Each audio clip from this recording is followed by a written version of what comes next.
In progress. Welcome to the Boerne-Kendall County Water Committee meeting. First item on the agenda is public speaking opportunity. Do we have anyone in the audience who would like to speak? Hey, Alex, come forward, please.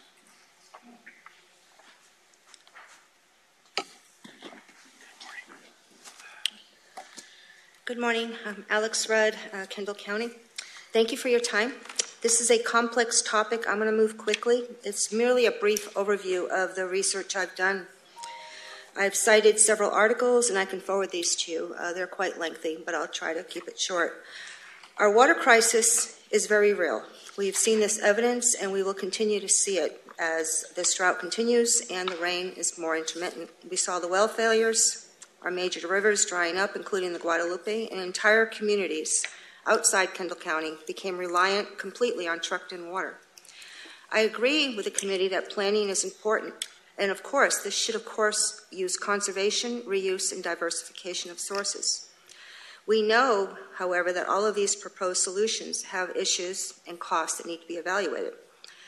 As far as legislating sale of the Edwards Aquifer, we need to keep in mind that this aquifer was in stage 4 restriction over the summer, and there's a lot of uncertainty as to how this is going to do next year. Potable reuse is excellent technology. Water recycling should be critical going into the future. This is very expensive, 4 times as much as other methods, 5 to 10 year track record, and significant capital investment. There's also a question, looking at El Paso's numbers, 6% of their total water supply. We have to ask how much water can we realistically expect to get from that. Brackish water, there will be geological challenges and accessibility, and that needs further research according to the Water District. Protecting water quality has to be an essential part of this planning. In 1990, I'll say again, the Texas Water Commission declared the Texas Hill Country is a critical groundwater area. I'll quote them. Within the next 50 years, both water quantity and quality will be at risk. 32 years later, this is clear and accelerating. The Trinity Aquifer is very important to Boerne and the residents of the county. According to Cow Creek report this year, the city is among the top permitted users, 846 acre feet. There are 9,000 registered wells in Kendall County. 3 years ago, there was a UTSA study at Cibolo Creek finding elevated pharmaceutical residues. These were limited to estrogens. However, there's likely much more there that we haven't seen and probably would be worth a second look. This is a critical watershed, and it does enter our groundwater. I'm concerned that we're continuing to take risks, and there's inadequate attention to our vulnerability to pollution due to our geology. We continue to see multiple high-density projects in the southeast quadrant. Many of these have up to 75% impervious cover. Shoreline is having multiple concerns, especially with their detention ponds and the fact that some of these are on steep slopes. We also have a massive gas station about to be built at the junction of the Upper and Lower Glen Rose. This has serious issues itself that I will mention shortly.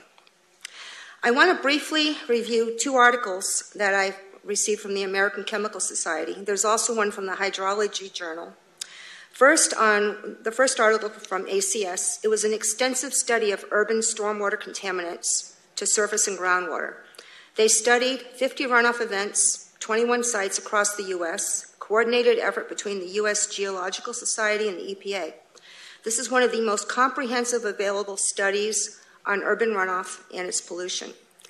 It cited 124 scientific references, and this article itself was cited by 90 other publications. I'm going to briefly summarize the high points. Climate change is increasing this problem and exacerbating it beyond our current understanding. We're seeing prolonged dry spells, increasing loads of contaminants, and these are released during intermittent flood events. These may be exceeding the capacity of first flush effect that we understand to be a protector. These mixtures include extensive hydrocarbons, bioactives, pesticides, pharmaceuticals, over 215 organic chemicals in 1 or more samples. And these thresholds went above 10,000 nanograms per liter for individual concentrations cumulative loads of up to 263 nanograms per liter. That's a lot of pollution.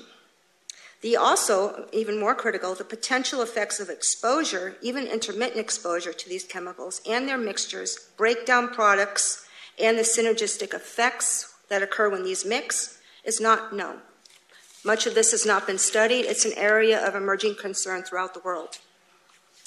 I took a look at the Bernie Water Watch report for our water testing, and I'll admit we look for a lot, and our results have been positive. However, of 21 frequently detected pesticides in this ACS report, only 2 were tested for according to the Bernie Water Watch report data that I received. This was atrazine and pentachlorophenol. This study alone underscores the need for continued assessment of exposures and potential synergistic effects of contaminant mixtures in stormwater, and the need for the studies of the fate, transport, and persistence of stormwater contaminants infiltrated to groundwater. And that's a quote directly from the study. There's also, from the American Chemical Society, an extensive study of pesticide transformation products from March 2021. This quantified 108 parent pesticides, many of which we're familiar with, and 116 pesticide transformation products. This came from 3,700 samples from 442 small streams, mostly urban basins across the United States. Pesticide transformation products were detected nearly as frequently as parent compounds, forgive me. These are not even looked for. This stressed the likely importance of groundwater as a pesticide transformation product source. As these pesticides go into groundwater, they mix, they break down, and they also have synergistic reactions with other contaminants, many of which growing areas of concern and are not adequately monitored. Briefly, I'm going to discuss first flush. This has often been understood to be a protective mechanism protecting groundwater from these surface contaminants. Currently, it's understood the occurrence of significantly higher pollutants during the early stage of a rain event. Recent findings are that this phenomenon varies and has many uncertainties. It is concentration and flow dependent, varies by contaminant. There's scarce data on emerging pollutants and their byproducts, and likely there are other factors involved, including geology. There's an excellent article by Hydrology Journal, April 9, 2022. Extensive research. They did a bibliometric analysis from the Scopus research database, 1,202 research articles, and a comprehensive review of the material. The conclusion, and I quote, "It can be concluded that designing efficient, low-impact development facilities and best management practices for a specific land use would require initial monitoring, runoff sampling, and first flush analysis in the study or project site." Are we doing this today?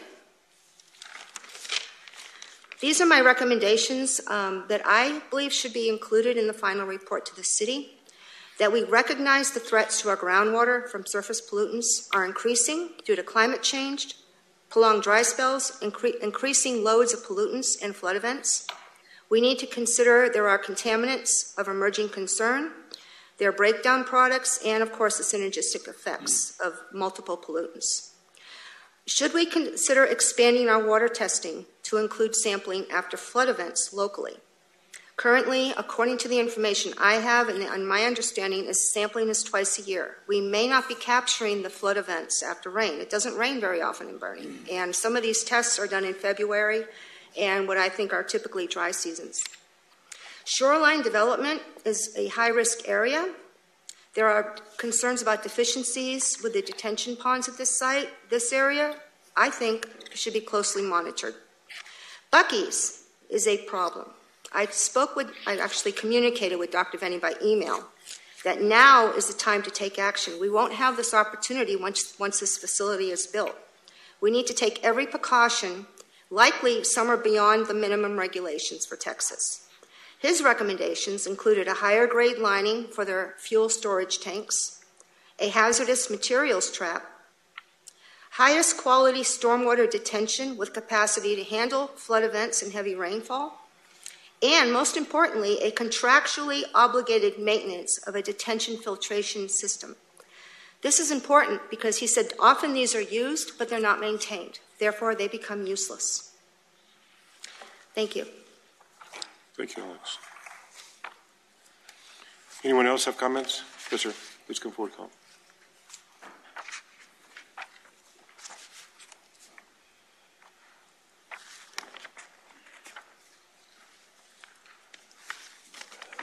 Good morning, Chairman Cahoon. Good morning, committee members. My name's Lance Kyle. My address is 226 Cascade Caverns Road. That's in the Bernie ETJ. The city of Bernie has violated the trust of its citizens, in my opinion, by providing water to Esperanza, Corley Farms, and now the Dunnenberg Annex to Esperanza. The water being squandered in the ETJ and extended ETJ, so-called extended ETJ, was supposed to be a backup water supply when it was initially sourced from the GBRA 15 to 20 years ago. Now it is feeding low-quality, high-density development that you will never see depicted in Bernie Chamber of Commerce or Bernie CVB, Convention and Visitors Bureau, marketing materials. Why? Because it's embarrassing and runs counter to the Main Street image that they want to project. The city argues that, quote, if we don't provide the water, someone else will. That's kind of like the lawyer's argument you always hear. If I don't represent them, somebody else will. Anyway, and the other one they use is, quote, if we can control density, we can control density through development agreements, close quote. But these are largely self-serving arguments that hide the fact that the Bernie Utilities Department is a major profit-generating machine for the city. Esperanza and the Dunnenberg Annex are going to be high-density developments, although Corley Farms is less so, but only because of one county commissioner's efforts, not the city's. As for competing water providers like Sauls and SJW Texas, those entities have more constraints than the city would lead you to believe. Ideally, the citizens of Bernie never should have allowed their municipality to get into the utilities business. Incidentally, only 15 to 20% of Texans get their water from municipal utilities. Perhaps a water cooperative along the lines of Bandera Electric or GVTC would have been a better model. Apparently, the city wants to become a Sauls-like entity with multiple pipelines crisscrossing the hill country landscape. When I read about all these pipelines feeding artificial pockets of growth around Texas, I can't help but think about the Florida land boom of the 1920s, or the Texas oil patch bust of the 1980s, or the current collapse of speculative cryptocurrencies. The ugly truth is we've got too many speculators and developers chasing the easy money around here. It's a bad mindset. We know it's unsustainable. It's an unsustainable situation, but that will eventually end badly. But the greed is just too strong. Human nature is too strong, unfortunately. I would hope that the members of this committee could look past the greed and do what's truly in the best long-term interest of Bernie. Feeding more low-quality development around Bernie is not a good thing. Thank you. Thank you, Mr. Kyle. Anyone else like to? Mr. Imler? Mr. Chairman, we've got a full agenda. I'm going to yield my time. Thank you, Mr. Imler. Anyone else, perhaps on the Zoom call?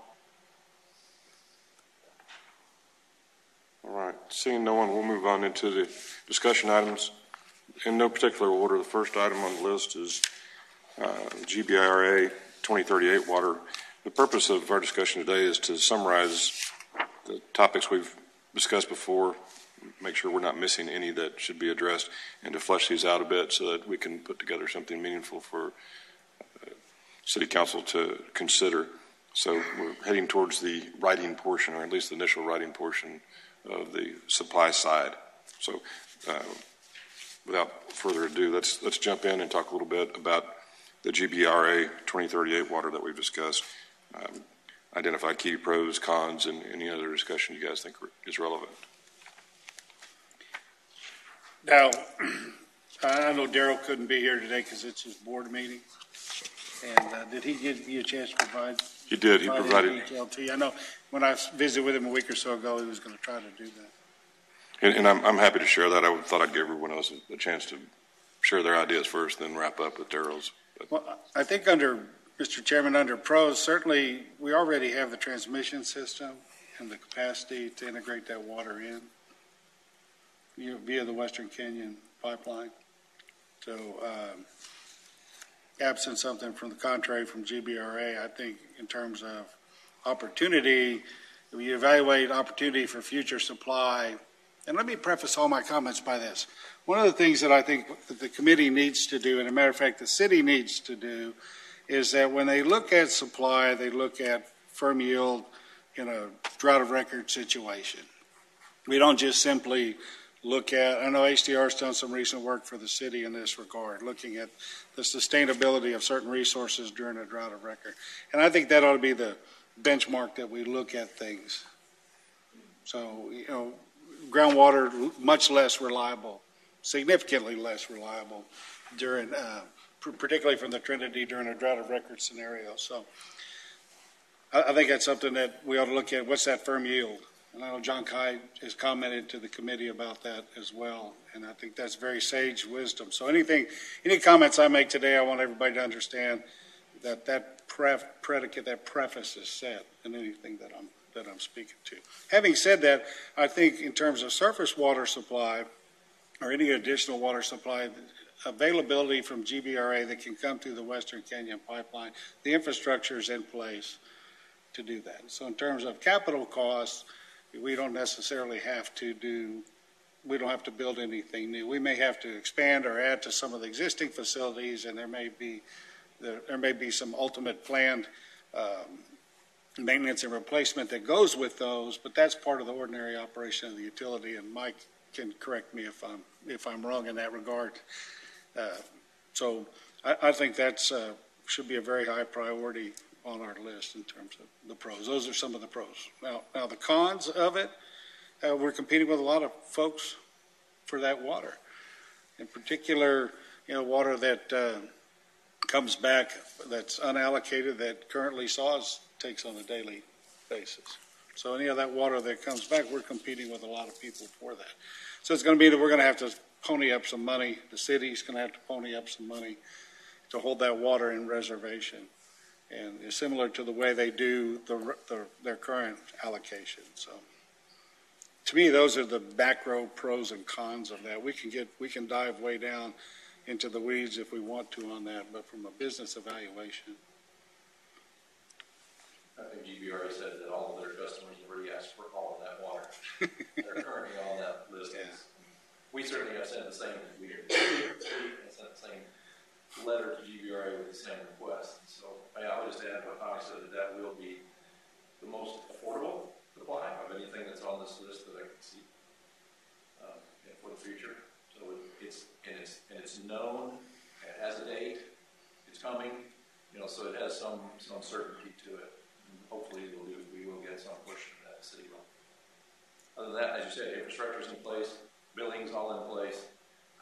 When debt gets paid off on that plant, prices will actually drop on that water, which would be good to our existing supply and in the future from that same source. Affordability would be a pro versus any of the other projects. So Jeff, on that contract with GBRA, that's a unit rate price, but it has a capital piece, an INS piece. O&M, right? Okay. Yes. When the debt gets paid down, unless there's obviously there could be more. Hopefully, maybe some more expansion in the future. I don't know. Okay. But the original debt from like 2002, something like that, is already 20 years old. So. Mm-hmm.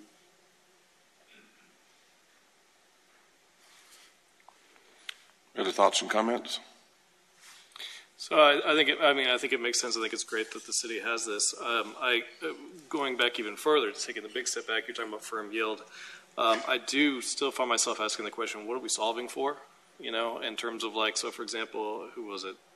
Mr. Kyle was saying, you know, that obviously the Bernie utilities might be seen as a profit center. Backup water starts to become primary and starts being sold out of our immediate region. It could be used for hooking people in development agreements, et cetera. The reason I bring all that up is because, again, I've said this before, the city lacks involuntary annex authority. And so basically I think it sees the utility as the hook to get development agreements and potential annexations. But I guess my point is that there's this assumption that the city just keeps growing like it used to or has historically, and it may indeed for some amount of time. But but when does it run into the boundary of other water suppliers in our region providing water and encircling us? And also, how is that the argument in favor of increased water supply for the citizens? Is, hey, it empowers the utility versus, oh, you're going to need it, and this absolutely need it, no question about it. You're going to need it. We're going to wither and die without it. Which is kind of how sometimes the argument goes, but then you say, yeah, but how legitimate is that versus only if it's being sold out from under them? So it's a broader question. It's a big step back question. Right. No, and I get what you're saying, Ben, and I'm in agreement with a big portion of that. I got to kind of cycle back to what our charge was in the first place. That's ultimately a policy decision by leadership in the form of council and the city manager and city government. Our charge is to go through a rigorous look and debate and discussion about what are some potential supplies and somewhat vet those issues to the city.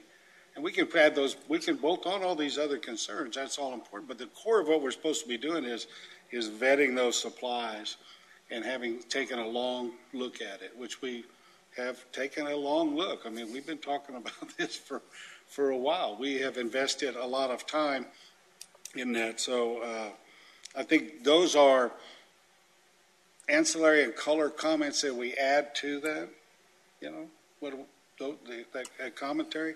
But I think in the end, it's for us to spell out, here are some, and maybe some of that fits under a general pros and cons topic, paragraph or two. So then are in your question, going back to GBRA 2038, is it to say, oh, we recommend that they exercise use of that water, or simply to say, hey, that's to confirm that that's the most affordable water? Because you see what I'm saying? In other words, if we're making an exercise of use, now we're saying that's the policy decision. And we're trying to... I don't think we're making policy decisions, Ben. Right. I think what we're saying is, here are the available sources, here are the pros and cons of any one of them. Got it. And they will, my expectation is that City Council will say, we are interested in, number 1, number 4, and number 7. Right. Get us more information, provide us a deeper dive. Just trying to get part of a plan, because we can't do that without direction. The city is undertaken to update its study. It has a sense that based on its current projections, there will be a need, a deficit at some point in time, not that far in the distant future. But okay. I mean, that is, we do get into policy, and we could sit up here and debate policy all day long. The problem is none of us here has the ability to impact policy beyond being individuals in the community. Yeah. So, fair enough. So I guess what I'm trying to do is I'm trying to go back to the source of your question, GBRA 2038. So we really are just saying pros and cons. That's the idea. Is what I mean. It is. We already have the infrastructure. There's a decent supply of water. Is it firm? Maybe. I think that's the question. Well, as firm as it gets. As firm as you're going to find. Okay. I think the summary that I'm hearing is it's the. Just trying to understand the question as well as in the context of water. Well, and Ben, it's also. I mean, when you look at, and I've got a bunch of demographic numbers here to share with the committee. Matter of fact, I'll pass those around now. If you look at just the school district's demographic projections and the state demographer's demographic projections and the Cow Creek, y'all's management plan population and water demand projections, they're all going up. And so, I think... Well, so I understand that regionally. And again, that gets back to that question about if you're saying to the citizens, hey, this is essentially your utility, right? Or I guess it belongs to the city, but the city ostensibly is the citizens. Right. And we're telling them, hey, you're not going to have this water because we're going to run out. But if it's an option for the utility to buy and sell this water and say, hey, we have enough water for you now, we're going to sell that off, and then we're going to have to get some more expensive water, and you're going to have to buy that from us next. It's a pretty important question, policy-wise. Don't disagree. Yeah. And maybe the way to handle this, Ben, I'm sorry to interrupt you, but so when I look at growth, I sit there and go, well, wow, it's sort of like also, again, Mr. Colleague said, you've got many people in Texas that are getting water from non-municipal utilities, which I'm not a big fan of, to be honest with you, but nonetheless, that's how it is. And and those utilities are in our area wanting to sell that water. Right. And so it gets into that cost-benefit analysis for your existing citizens. What's the best thing for them versus other agendas, let's put it that way. In other words, if these people are going to move in, they're going to have to have water. It's going to come from somewhere. Right. Yeah. Where's the city's job in that or not? That's a legitimate question. And maybe that's a separate area to develop, and maybe that's something that we can develop some time to. Here are our policy considerations, just to spell them out clearly, right, as part of the report back to City Council saying, policy issues, the city can take one of two or three different positions. It can be, the dominant force in this area, and if so, that, you're going to look at it differently. If you're going to take a more restricted view, here are the pros and cons of that. And I don't think there's anything wrong with raising those issues so that council can debate those. I just don't want us to get bogged down into what's right or wrong because it's not our call. But I don't think there's anything wrong with us pointing out that these are the issues that the council will need to consider as the lens through which it needs to look at what we're providing. Fair enough. Okay. That seems reasonable to me. I think every decision is weighted. It has some weighting in, the pro side and the con side. And I think it's good for us to have this discussion and to spell that out to council. The leadership's looking to us for that. What I just passed around to everyone, and so everyone online will know, I just got a copy of the school district's growth model forecast and some of their statistics from the school's demographer, which was one of the charges to the committee for us to look at. And then I took and created a separate spreadsheet, kind of taking the district's forecasts for growth, taking out the portion of the Bernie ISD, the school district's territory that's in Bear and Comal counties, and looking what the portion in Kendall County might look like adjusted, and then just looked at from the state demographer's office some of the Kendall County population projections and the Cow Creeks and then the Cow Creek's water use. Boiling all this down, the school district's demographer, by the time we get to the year 2029, has projected overall population just within the school district greater than what the state and the Cow Creek both show as the total population in Kendall County. So we have 4 school districts in Kendall County. We have Bernie Independent School District, Comal, Blanco, and Comfort. And then probably 5th, I think a little bit of Fredericksburg catches the northern corner of the county.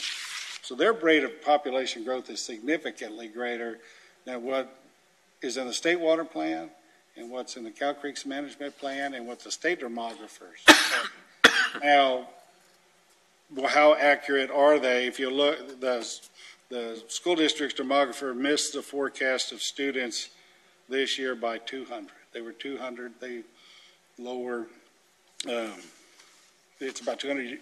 Total enrollment was about 200 students less than what they projected.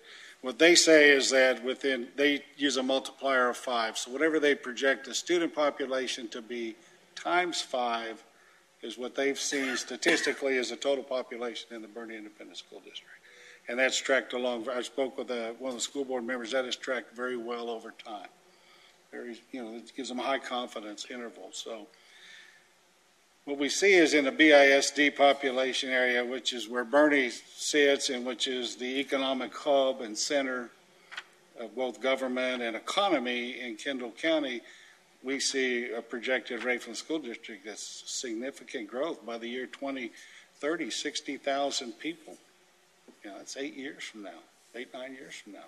60,000 people in the southern part of the county, whereas the overall county projections are around 55,000. I think Cow Creek's at 53. And I took the Cow Creek numbers. You guys just do it every 10 years. So I just ratioed those and did a pro rata distribution of that. So that's a significant growth, whether we're for it or against it. I'm just trying to say, here's what the numbers tell us.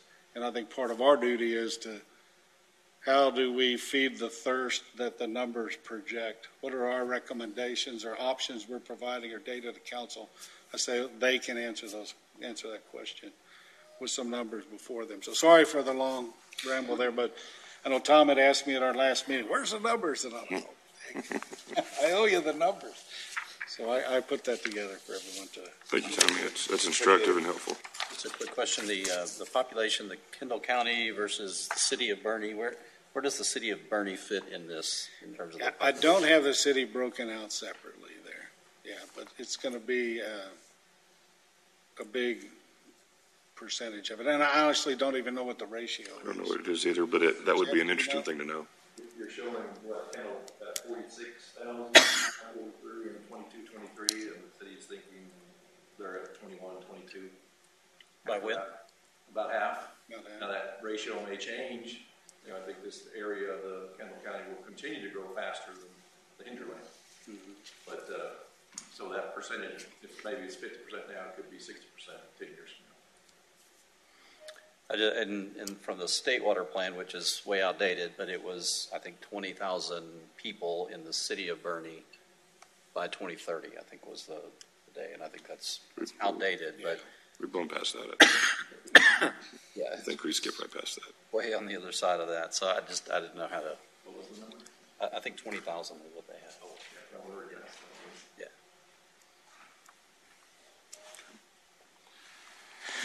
So, All right, good discussion, important stuff. But one of my takeaways was, yes, cheapest water available, lots of competition for it, but even assuming that we're able to get some of it, we don't know how much. So that's the variable on this is how much can you get at the end of the day, and you're going to have to wait a while to figure it out. So it could never be the end all be all planning mechanism.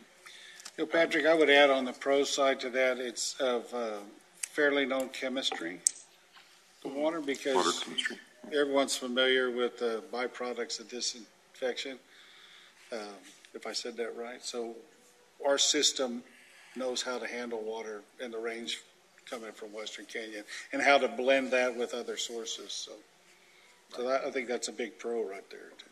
And GBRA has spent money on that side, the plant itself, the DBPs, right? so can I, just to be clear about, so on the, this one that you're talking about, the 2038 GBRA piece of it, you're talking about the existing Western Canyon increasing the use of that, increasing the current allocation? The SAWS allocation, that will be. The size allocation is going back. 4,000 that Right. we have that would go out. Okay. And This is- GBRA has said, what about that? That it's they can make up to 900 available? Is that? The really rough numbers are maybe 900 will be available after you kind of do the rough back of the envelope math, and that may or may not be a good number, but it's just, if we're sitting here and we're looking forward towards the future, here's what goes to WCID, here's what looks like it's going to go elsewhere, and that's the best guess that I've heard, for whatever it's worth. The other side of that, Donovan, this may be what you're trying to touch on, is if their mid-basin project or the lower basin project frees up any water that's currently allocated out of the canyon to the I-35 corridor, that might be available to come via Western Canyon, but that also might include some additional infrastructure and capacity to deliver that. I don't think that the current pipeline has the capacity to absorb much of that, if any. Right, and we've got the connectivity problem as well, so. And maybe just from an organizational standpoint, since we're already talking about lower and middle basin stuff, let's leapfrog and just go ahead and talk about that, since we're still in GBRA water. We're talking about the same connectivity issues, that sort of thing. I think both of those, as I stated a second ago, would require some additional pipeline and infrastructure to increase capacity for water delivery to this area. So, but you're looking at, and I don't know the firmness of those two. One, the mid-basin project is predominantly a groundwater and ASR project. So out of the Simsboro Aquifer, and the lower basin is an off-channel storage project that changes the water model and frees up water that's held in reservation and canyon that then becomes available for distribution further up the basin. By the way that water's, I think it's about a 5,000 acre foot off-channel storage to firm up those more senior rights down at the coast. And leave it, and that water doesn't have to be held in reservation and canyon. So, I've heard some people suggest that water supply will be eaten up by development along I-35. That there's just so much happening in Comal County and San Marcos region, et cetera, don't know if that's true or not, but, you know, it's one thing to say, hey, we have this water, and there have been scenarios where they've turned out not to have that water, you know. Yeah, that's a valid concern. You could decide this is a very forward-looking thing. It's going to be cost-intensive, and you're kind of betting on the come. I mean, you could put a lot of money in something that may not yield results. And I'm not saying I have very expertise or answers there. I've heard that from folks very close to GBRA. Let's put it that way. No, and I think that's a reasonable expectation, given the growth rates on the 35 corridor and on that 130. Well, any water we try to pull, any water that's from out of county is going to have that competition. Yeah. Who's the biggest? So, now, if it does, though, accomplish freeing up water out of canyon that's held in reservation, then that's a little bit different dynamic than physically moving that water. The paper trade approach. Yeah. So it's a redistribution of the balance sheet, and now you have this on the asset side for allocation elsewhere. So, And so that would essentially be what we'd be buying into. I think that would be the more probable deal. So, I mean, I think that's something we need to get a greater understanding from Darrell, what the mechanics of that would look like. In terms of getting in line or the cost structure? Timing and cost structure. You know, what's the pay-to-play price? Yeah, and we can ask that. I'm not sure there's an answer to it. It's kind of like an empty check last time I checked. Yeah. You know, it's just hand us your checkbook and we'll let you know. Yeah. Is what I kind of took. We all want one of those deals. Right. The other thing that I understood, and it wasn't spoken, it's just my understanding, was that if you're not kind of on the bus by 24 or 25, then you are not on the bus at all. Right. And it's a one-time shot, and you know that's what's said, right? Who knows in 30 years what happens? But at this point in time, that's the get on or get off point, and you probably have to do a lot of work beforehand to know whether or not you do want to get on or get off. So, In terms of ranking, I think if we rank these, from my viewpoint, that would be well down the list. sure. I think there's other more practical and reasonable options in advance of that. So, And because it's happening, I guess a note what we can put in is because it looks like it's going to happen, there may be some ancillary benefits in the form of freed up GBRA water somewhere down the line. We can't rely on that, but it could happen. Can't rely on that indeed. But I do think, you know, if that is an option, and I do see some value to that option, obviously it's always better if you can use your current water supply, as we've already mentioned, infrastructure already in place, some of the chemistry, all that stuff is already in place. So the more you can maximize the Western Canyon project, the better. And so the earlier you get in on the other project, that could help drive freeing up some more water from Canyon. It can be extremely beneficial down the line, I think. And it might be worth an investment on the front end if you know that you can get some of it.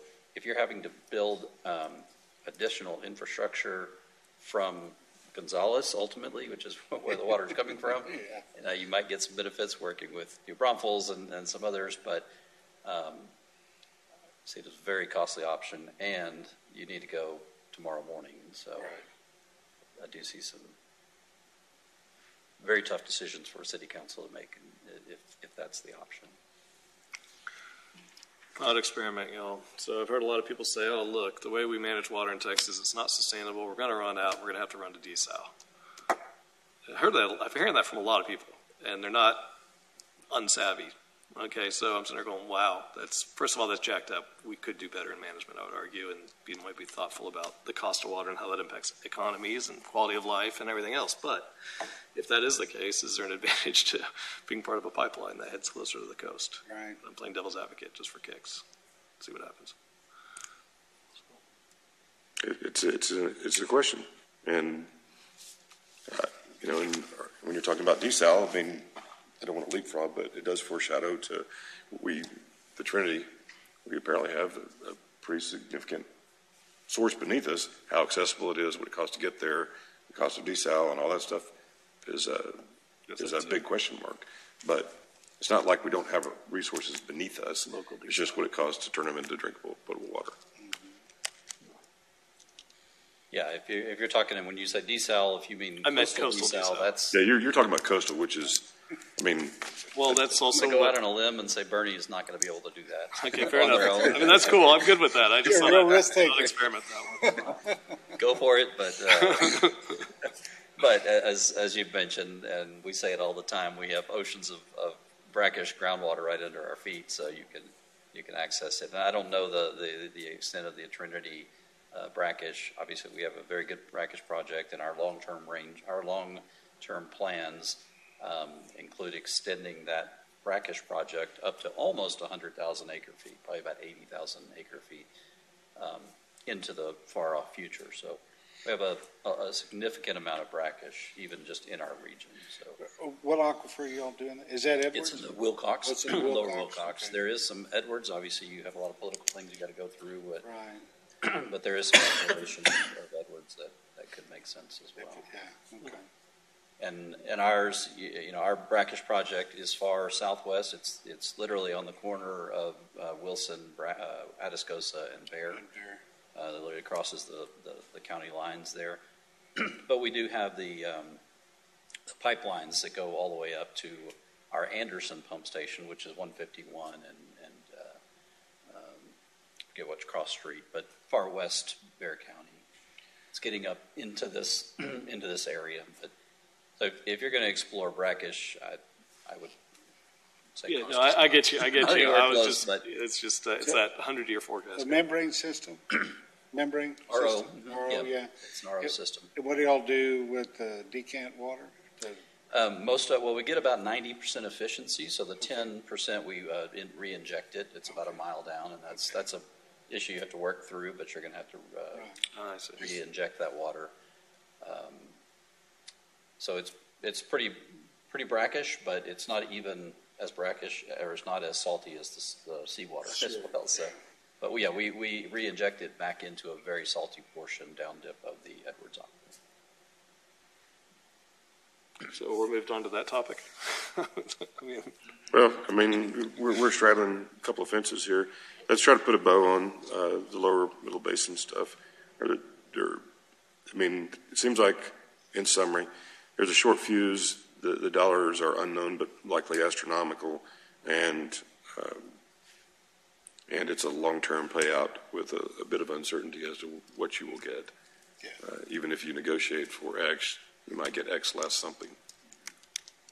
And to Donovan's point, there may be a strategic participation in that, but we don't know what that is. Right. Yeah. And If it helps strategically participate in that is leverage for future water out of Canyon Lake, then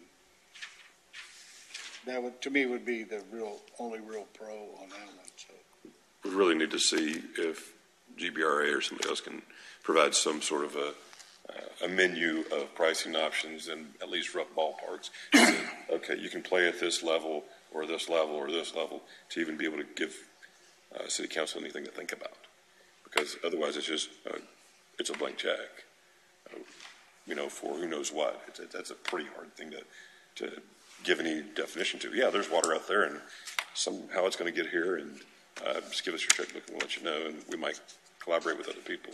I think we need to have more before we take that to the city. Personally, I have a bias toward more local water. I'll just allow that too, just because we have No doubt, more just direct identifying the sources, right? impact of authority and whatever. Just identifying it as a potential source. It's hard to even identify it as a potential source if we don't have some parameters of what. Mm-hmm. So I guess I can get with Daryl and see if he's can put more definition on sort of what the cost of entry is and what you're going to get for that. And he may not be able to, but that'll certainly impact our ability to go back to council and say, here's what this one looks like, other than a big question mark. Fair enough. Other thoughts on that one? I would kind of, to Ben's point, the more local you can get, there's politics involved in any bit of water you get. Obviously, the mid-basin and even lower, they're going through some political issues as well. Again, you're not going to escape that, but the closer you can get to home, the easier. It's never easy, but the more impact you'll be able to have on some of those decisions. So I think the political piece of it, and that'll be a recurring theme on every single project. The politics of it is going to be difficult. And that can change long-term too, I would guess, right? And there could be a tendency at some point for the legislature to prioritize local needs over more distant needs. Well, and from a regulatory standpoint too, that's either going to fall as a pro or a con. Yeah. There's some additional regulatory hurdles. So, for example, item 1, on the pro side, there aren't any real regulatory hurdles for us. Whereas, bringing water across the county line is going to have some degree of regulatory hurdle. And as you develop some of these other sources, there's going to be some regulatory requirements. So that'll be obstacles or barriers to it. Donovan, y'all's long-term plans on bringing that up towards 100,000 acre feet timeline? The desal project. So our plans are to get to the 33,000 acre feet, by probably the 2050 to 2060 time frame. The good thing is that the plant is actually already plumbed and ready to go. We have to put in some new wells, and there's some work that we have to do. But and we're going through our water management planning process right now, and what we're seeing is we're probably moving that up earlier and earlier. What we've seen in this drought is that water use has gone up, and particularly in early years of the drought, we have to figure out we're changing some of our planning methods. It's a long answer to say we're probably moving that forward a little bit, but it's probably in the 2040 to 2050 time frame to get up to the 30-something thousand acre feet. And then probably by the 2080 time frame, 2060, 2070 time frame, we're up getting into the 80,000 acre feet area. We have the only other thing I would say is on that same plant, our brackish plant, we have three total sources. So we have another water supply that we're going to bring online of the Carrizo Aquifer on that same plant. So we can kind of toggle back and forth with those. And the Carrizo is where your ASR project is. Carrizo's, yes, our ASR project. Yep. And we've got a little over did a big run of it, but we're just under 200,000 acre feet this year. Very good.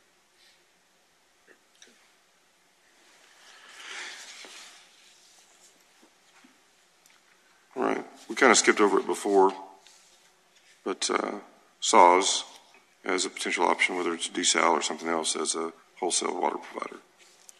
I know that there's a lot of cons we could sit here and list the obstacles. I mean, we've got regulatory obstacles. We've got political obstacles. We've got physical, geographical obstacles. From everything from Edwards Aquifer to the piping to the current board to public opinion. So those are all negatives. Feel free to add more, but. It's quite an invitation. No, I mean, that's what we're here for. Let's talk about it because that's what we're going to present. On the pro side, I think on the pro side, the price of water is the price of water, but any piece that would come from SAWS would be a small piece compared to the overall portfolio of water. So, it's not like it's a make it or break it for SAWS whether or not they sell water, say to Bernie. So to me, that's an advantage because, all your eggs aren't in one basket or with one customer. We're a very small customer. Significant, but still pretty small. Would be in a theoretical sense. So to me, that's an advantage. Yeah, some people might say, well, it's a disadvantage. You don't have any leverage. Well, you know what? It's a pretty straightforward transaction. There's value in that. So. Well, and there's geographically, without much greater distance, there are already relationships in place for the wholesale water. I mean, SAWS already wholesales water. Wholesale agreements already in place. So, I mean, if we get through some of the hurdles, then it's not like it's unheard of. It's not like they're going into the wholesale water business for us. So I think there's some stability. I think another pro would be stability of supply. You're going to have a long list of cons. You got to have something. Yeah, I think on the pros, you're right there. The infrastructure is probably the closest. Proximity.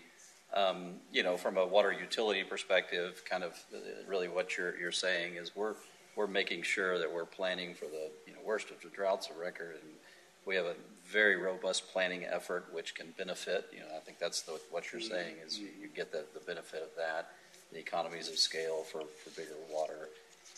We talked a little bit about testing for water and all of that. You have an enormous water quality effort there, so you gain a lot of sort of benefits through a water utility that's already sort of doing a lot of that work for you that the city doesn't have to necessarily do.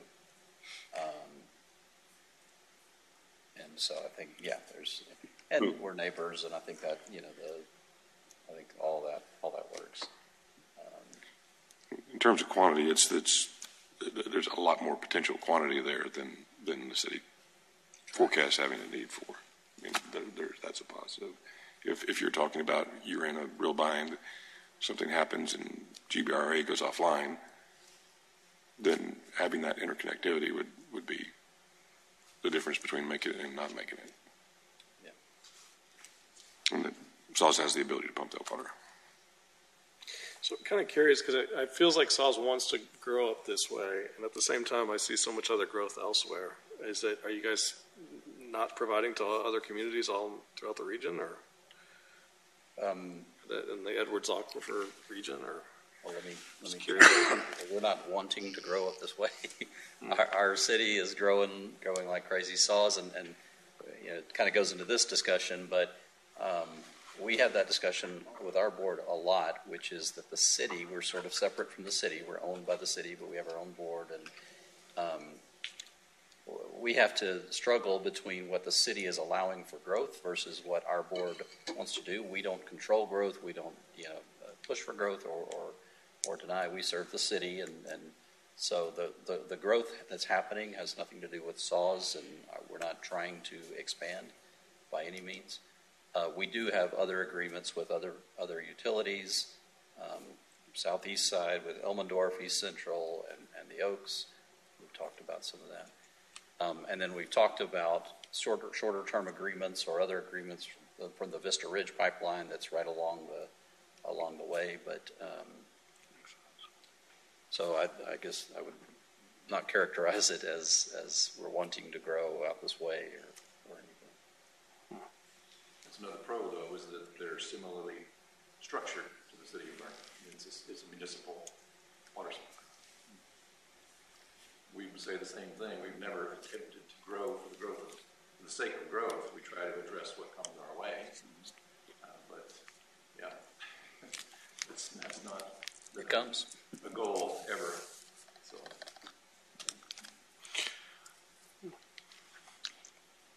But clearly, from the SAWS pipeline, the cons or the obstacles to work through are the political, legal, regulatory issues, and that includes the legislature, but it includes our board as well, as you noted, kind of our city politics, but also the local politics. As the city, you're talking about, as the city wants to make these decisions and that sort of thing, that floods into San Antonio as well, and they come to our board and say, don't do this because you're enabling that. And so yes, the political and legal structure are huge, I guess, obstacles or cons or something they need to address if that's the choice that they'll make. In terms of the desalinated water that you have in the pumping structure, the piping structure that you have right now with SAWS, is it adequately separated from Edwards Aquifer water such that it could be pumped if there were a pipeline to Kendall County or not? No.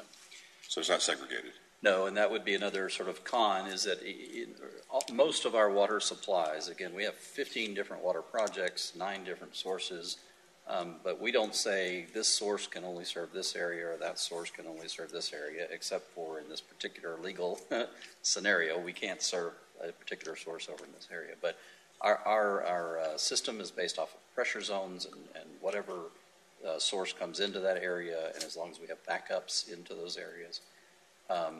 So the desal, and particularly with our pipelines, our dual pipelines from far south Bexar County up the east side to almost to Randolph area, and then the west side up to the 151 area. It's all of that water can be intermingled with Edwards, with even Canyon in certain places, DeSal, ASR, local Carrizo, even Vista Ridge will be tough to get over here, but there might be a molecule here and there that in a very low demand, that gets over into this area, depending. But no, we don't segregate our water supplies. We need as much backup water and redundancy as we can. Okay. Mark Freiberg, are you on the call?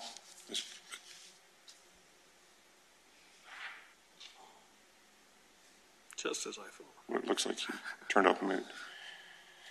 I was just going to ask, we had talked earlier in the year about Edwards Aquifer preparing... yeah, can y'all... Edwards Aquifer's board or someone over there was planning on putting together legislation addressing cross-county water issues for this next legislative session. Has anything happened on that front? We have a bill for CCN use that goes outside of our boundaries that has the potential to utilize Edwards because it's mixed, much the same way that solid system is mixed. That bill is written very narrowly for CCNs that exist either at the time of our creation or have the majority of their geographic area within our boundaries. It does not have a sponsor at this time. It has not been filed at this time, but at least from our legislative priorities, that our board wants that bill to get filed. It doesn't necessarily address wholesale. It's just talking about use within a provider CCN. And so the wholesale discussion would be separate and apart from that bill. Okay, so what you're describing is a very narrow exception then. Correct. Okay. And there's no one to support the bill yet, or you haven't identified anyone yet? That's right. Has SAWS been part of that process? To an extent, yes, because their CCNs would benefit from the bill. But those conversations took place a while back. They're not participating in trying to establish a sponsor and things like that. Okay. And our board did just approve our legislative agenda last week. That's not a piece of our legislative agenda. So. Let me ask Mark and Donovan, does the EAA Act allow for emergency situations, or is it just a pure prohibition? It's a pure prohibition. Now, that's not to say there can't be like an emergency rulemaking, or that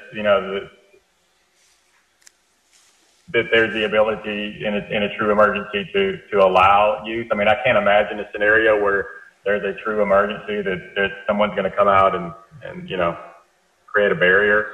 And it's not something you could clean up later, I guess is the best way to put that. But the act is pretty clear on where Edwards water can and can't be used. So, I think there's clearly a need to discuss blended water at some point in time and what that truly means. But the way the legislature is written, it's pretty black and white. But the way the legislation is written is pretty black and white. Thank you. Thanks, Mark. All right. Any other considerations on the SAWS issue that we haven't discussed? I just want to reiterate, I think Donovan's right that the political consideration is pretty momentous, and it's double-pronged. It's not just local, it's also at the San Antonio level and regional level, and gets to the heart of a regional sense of frustration of loss of quality of life around sort of rampant growth. And Kendall County is very much feeling that pinch, and it's more the theme among citizen concerns than not, right? And the question is that funding development? So it provides water for not just Bernie, but then all sorts of other development to occur. And there's people that I think can make a case that maybe that's not what the community wants. So, No doubt, it's an obstacle. Any other pros or cons that we ought to list will provide. I assume that duration is, given those obstacles, you're talking about a significant period of time anyway. Certainly for the political. What I've heard on the SAWS board, there's some pushback too on the concept. So that's what I've heard, but I don't hang out your meetings. Or on the growth? No, on the provision of the water, that, you know, your all's water is your all's water, that they don't necessarily feel like they want to farm out every which direction. I don't know. I don't attend your meetings, so. Farm out every which direction. Farm out, maybe the wrong word, supply. All right. Moving on. Next one I had listed was just increasing reclamation for irrigation use. I think that's kind of a no-brainer, but it deserves attention because it's had such a meaningful impact already. I think it's a supply side thing and it's a conservation mechanism. It's kind of a hybrid in that regard. So obviously we want that to stay on City Council's radar as a de facto source. Certainly takes pressure off supply side anyway. So are there any thoughts that you'd like to convey to council as it relates to reclaimed water? I think, and I'm not trying to dominate every topic that we're talking about here. As we've talked about conservation, which I think is a very worthy effort and a very noble effort to do it, but I've always held the concern that if we take the water conserved and we use that as supply, that it's a bit of a fool's gold. We're tilting at windmills a little bit because it's not a firm supply. We're taking a discretionary use to a large degree of conservation is achieved through discretionary uses. Some of it's dumped through the plumbing code, but a lot of it through discretionary use, lawn irrigation being one.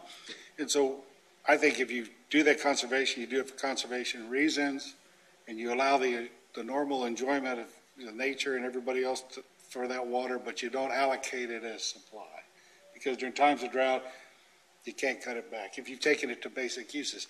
Now, if you would flip that model and you're able to, this is a long point for the pro on reclamation, if I'm able to address that discretionary use in terms of lawn irrigation with reuse water, then those conservation gains, because that can interrupt that. Now those conservation gains may be more bankable and more firm to be used as for non-discretionary uses. So I take my total allocation and I redistribute how I do it. Now I've addressed discretionary with an interruptible supply, because I don't have to, I can service that without taking the potable water piece. So to me, it's an advantage that it helps you better capture. It addresses it, but it helps you better capture that conservation piece as a truer form of supply. Otherwise, I think you do conservation because it's the right thing to do, and you're able to claim that you did that. But you only use a limited portion of that as a firm yield, because you've just changed it from one to the other. So. I think it sends a good conservation. I think this also sends a good, use of reclamation water sends a good message to the community, to the DNA and culture of the community. Now, on the con side, we're talking about it, you do it in some incremental sense like has already occurred with some development here, but to replumb the whole community to do that, you're talking about Not feasible. tens and tens of millions, hundreds of millions of dollars. So, yeah. I don't know if there are other projects along the way for the existing pipeline. May have more information than I on that there may be some projects. I know the city was looking at getting that water to parks. And there's parks nearby, existing subdivisions. I say nearby, it's still big money, but it's viable. Yeah. So, but you're right, trying to replumb my neighborhood, that's not happening anytime soon, just from the sheer number of obstacles and the cost. If you're looking at going out to parks or some other targets, I mean, then you pick up more opportunities along the way, right? So if you're looking to invest in that money for future planning, if you go to a park, you might upsize that so that you could branch off of it for future use, right? So, Again, Mike, I don't know if there's anything in the planning stages right now for reuse, but. Well, it's a balance over what we have.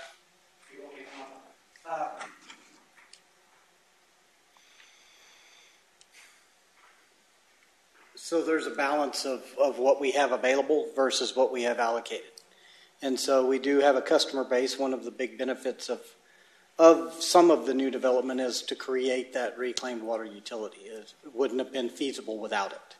Development paid for it, and we're all going to get the benefit of it from a water saving standpoint. Now, how available is that water? To Mr. Matthews' point, you know, if we're putting it on lawns, it's not available for direct reuse or indirect reuse. However, we do have the ability to curtail that use going on lawns, even with reclaimed water in our customer base. So that's water that can be returned if we wanted to use it for direct or indirect reuse. Now, when we talk about projects to expand that, you know, some of the neighborhoods that we are serving will grow. And so there's some built-in expansion, and what that's doing is lowering our per capita potable use every year.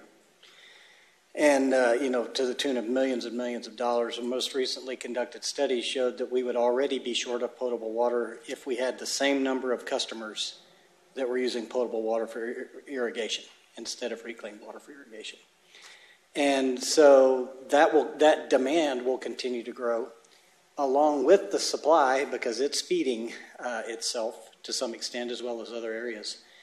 And so I think that we will, over time, have more reclaimed water than we have allocated, but at the same time, we can get some back. If we can put that on parks, then that's potable water savings. And so it's always going to come down to a balance of how much do we have available at any point in time. Yeah. And over time, there will be some.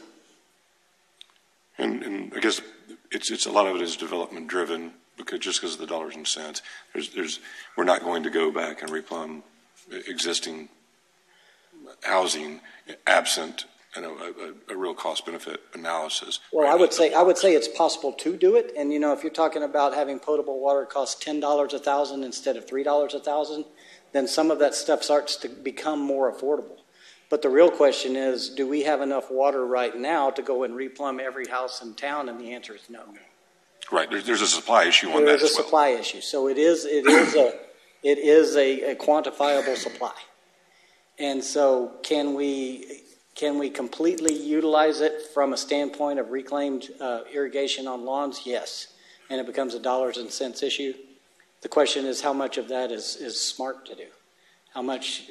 What's the cost benefit? What's the rate of return on investment? And you know, I think that future water supplies, especially if we have to go and piggyback on a regional supply, the cost is going to be 3, 4, 5 times what we're used to paying, I believe.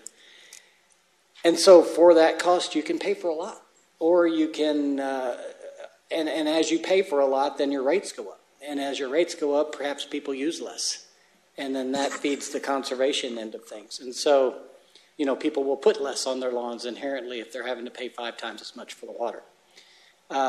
We have, as a nation, enjoyed very, very cheap water, so much that it's affordable enough to put on lawns. And unfortunately, we can't just go raise the price, because then, well, we can, but politically, your water rates become 3 or 4 times what everybody else's are, and there's all kinds of ancillary effects on commerce and industry and all those kind of things. Boy, it gets to be a delicate balance, which is why you guys were talking about policy earlier. I think the comments that you made were appropriate. There is a lot of policy discussion that happens outside, well, in this room, but outside the context of future water supply. I think what we have learned over time is we can't just say it's not going to happen. We have to plan for it. Whether it does happen or not, and how fast it happens, there are some political and policy decisions for the council to make. I don't know if I rambled a lot, but well, you've covered a lot of the the ground we're going over, right? Because there's a lot of commonality between the needs and the opportunities and that sort of thing. Now, the study that we did several years ago was not really supposed to be a future water supply study. It was supposed to be a what can we control study, absent other regional sources. Can we do brackish desal? Can we do ASR? Can we do another off-channel reservoir? Those were the things we looked at back then and put cost to them. It was not supposed to be a water supply tool. It was supposed to be a list of options that you guys still have at your disposal. Mm-hmm. And that study is still valid. And so if you would like to get a copy, I don't know if y'all have a copy of that thing, but it's some of the things that we looked at that we can control locally, direct and indirect reuse. Those were all part of that study. Yeah, I'd appreciate a copy of that. Okay, I'll get you all a copy of it. Mike, this is the November 2015 HDR Water Resources Plan. I think that's right. It was like Water 2070 or something like that. Right. But again, I think there was a misconception in the community that was supposed to be our future water plan. No, that was supposed to be a thing that we know we have water for the near term. What are some of the options in the long term? And here's something we can control locally that doesn't have as much regulatory control. Right. It doesn't have legislative control, beyond laws that exist right now. The concept of control being the top issue. Local control. Yeah. So where we had local control to some extent. There are still EPA and TCEQ requirements that have to be met, of course, but at least it's something we can plan around internally without having to hope that the legislature passes something with SAWS or GBRA or something like that. Yeah. Now, the 900 acre feet, the 900 acre feet of returned water in 2038, I feel pretty good about that number. Having looked at it a lot, I feel like we will, absent a signed contract and board action at GBRA, I believe we can count on 900 acre feet coming back to us of the 2,500 that's left. I think that's a pretty good number. So beyond that, I think is what we're looking for. Okay. It's helpful. May I ask a quick question on your reuse water? Can you quantify the current? You put that in acre foot number for us now. Sure. Total, and then what's already obligated. Let me put it in a gallons per day number because I track it that way. Right now, we're putting out about 700,000 gallons a day out of the WWTR, the new wastewater plant. Treated effluent to a very high quality standard, chlorinated and all that kind of stuff is what our reclaimed water is. On a very high demand day, we see about 650,000 gallons of demand right now. Okay, now, right now it's about 150. So it's all irrigation. And there are people irrigating right now, and we use about 70,000 gallons a day at the plant. So some of that's reclaimed water used at the plant to not have to use potable water to keep things wet, odor control and those kind of things. The rest of it's lawn irrigation. So I would say a base use is about 70 to 100,000 gallons a day. And after that, it's all lawn irrigation water. Probably around 550,000 gallons of the 700,000 gallons that we're producing. Now, if that plant gets expanded, if we move flow over, then that number increases. But so will the demand. And don't you have a contractual discharge amount for that was made with Mr. Lindy? We do, but right now that contractual amount's being met with discharge out of the other plant. Okay. Like you also presented and the council implemented some new conservation measures for reclaimed water based on the committee's recommendation. Right. So when we first created that utility, we didn't know what the demand was going to be. In fact, we didn't know it was going to be as high as it is per capita. A lot of that is because we weren't used to development watering right-of-ways, if you will. And so not just Esperanza, but ranches at Creekside, their entryways are irrigated. They're landscaped. And so we were looking at it on a per-house basis, but the amount that's going to the HOAs is substantial. We've quantified that. We've looked at that in our recent numbers, and we have the ability to curtail that. In fact, we have put them all on notice that they need to give us an operations plan to show that they're watering within restrictions. And that is a new restriction that the council put in place for two reasons. One, it's a finite resource, and we can't go beyond without pumping potable water in there. And two, we don't want there to be too big of an inequity in in the city. Waste of water is waste of water. And so just because it's reclaimed water and we don't have to buy it from somebody to produce it doesn't mean it should run down the street. So we did put a lot of the same restrictions on and even day of use in addition to time of use restrictions on that water, or at least the ability to do it. To enforce that. Yes, sir. Awesome. So we used to not have a day of the week restriction. Now we do. Mike, sorry, I'm not a math guy. I'm a liberal arts guy, so I got a little bit turned around. The 700 is average output from their treatment plants. Yes. Altogether. And what was the difference between that's the output from the plant that produces our reclaimed water.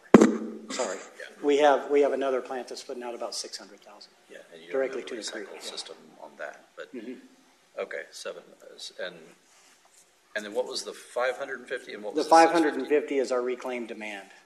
650 for total demand, 550 for customer use versus city use.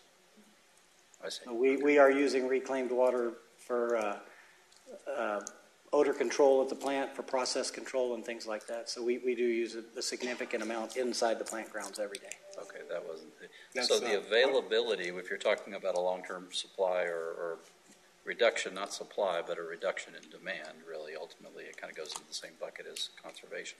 Mm-hmm. The available, you could use about, sounds like 50 acre feet. I mean, I'm sorry, 50,000 gallons per day allocation total. In today's numbers, but I expect that difference to become greater. One part of the, we anticipate at some point transferring the flow from the old plant to the new, and the treatment capacity or capability will then be reclaimed treatment capability. So that difference will get greater. How much again would be ported over from the old plant to the new plant at that point? It depends on whether we completely abandon the old plant or partially do it. But if we completely abandon it, it's putting out about 600,000 gallons a day right now. So maybe effectively doubling essentially. Mm-hmm. Both plants are running at about 60% capacity on a running annual average right now. One of them is a 1.4 million gallon per day permit, and one's 1.2, but they're about equal. So to that point, so doubling would be if we're just kind of quantifying it. You're talking about 500,000 gallons per day, additional supply, we'll call it, for lack of a better word, into the future. But that's an infrastructure thing, not a customer, because you mentioned customer growth. So we will have some customer growth. The study that HDR just conducted for us quantifies all of that, and I can get you copies of that one too. And we also looked at that from a firm use basis and, firm use or firm availability basis. Groundwater. If we have a permit from Cow Creek for 1,850 acre feet, per year, we don't really know when everything is developed around us and there's presumably more straws in the ground around us, how much will be available in a drought of record, and we've guessed low on that on purpose. And then also put in some variables on rate of growth and effects of conservation. High use, low growth, high use, high growth, those kind of things. And we have what I would call a really good educated guess at how long our existing water supply will last, assuming we get the extra 900 acre feet from GBRA, which, again, we feel pretty good about. So I have this habit. So going back to your broader question, like, do we encourage, or it says increased reclamation for irrigation use? It's like, yeah. I mean, obviously, right? If the developments are going in, and if they can be provided with this is a better source of your, and I'm not so much on the recommendation side, just how do we help educate the council on incremental costs or whatever, and that's what I think Mike's done a pretty good job of explaining is here's what we can reasonably expect. It is a finite resource. We do expect it to grow. It will be a proportional growth, but it will not be an exponential growth. Correct. It will always have some limitations, and a lot of that will be tied to development until we hit a cost-benefit place where the cost of water is so expensive that it makes financial sense to go back and retrofit residential housing or commercial lots or somewhere. Yes. But that's we don't know when that's going to happen, and it may never happen, but at some point in time it may happen. Yeah, I think that we could expect that we could fully allocate our reclaimed water to lawn irrigation. The question is, do you really want to do it there? Right, is that the best do you use? or do we want to provide it for lawn irrigation and keep some in reserve for indirect reuse? That's a decision that needs to be made. Certainly it makes more sense to put it on parkland instead of potable water, but do we want to spend the money to tear up streets and other utilities and affect everything else in a neighborhood all the way across town? I don't think it's worth it. Right, it's certainly not yet. Well, so, but it gets back to what you just said. You talked about indirect reuse, which I'm assuming you mean potable. Is that fair to say? Okay, so the idea being that you'd run it up to Bernie City Lake, perhaps, or somewhere, right, and put it into back into the system, right? Cities do that all over the place, and so the way I see this potable reuse is that it's almost a holding tank. It's a holding use. Like, okay, it's not literally holding it, but it's distributing it and using it until such a time comes where we say, that's not its best use. So it's a recycle. Start curtailing the use for what I call it carpet grass, because it's a carpet of grass. It's sort of the mentality, right? Stop watering carpet grass and feed it back into the system in some way, hopefully well filtered and processed and nice and super clean. Absolutely well filtered and processed. It would have to be, but yeah. And there is one big utility that has done it. I think they've quit doing it for the time being because it's very expensive and their other resources are more plentiful now. But it is a technology that will, water is going to be in short supply in the future, and it will become more palatable, pun intended, for people to start thinking about that in the future. We're not the only ones having these discussions. And so from a sort of agree with that, and so from almost like a mathematical standpoint and a recommended water source, it would be to consider this indirect reuse. I mean, when you're talking about doing a pipeline from far, far away versus a pipeline up to Bernie City Lake for indirect reuse. And what our reclaim system has done is deferred the need for that decision to be made until a later time.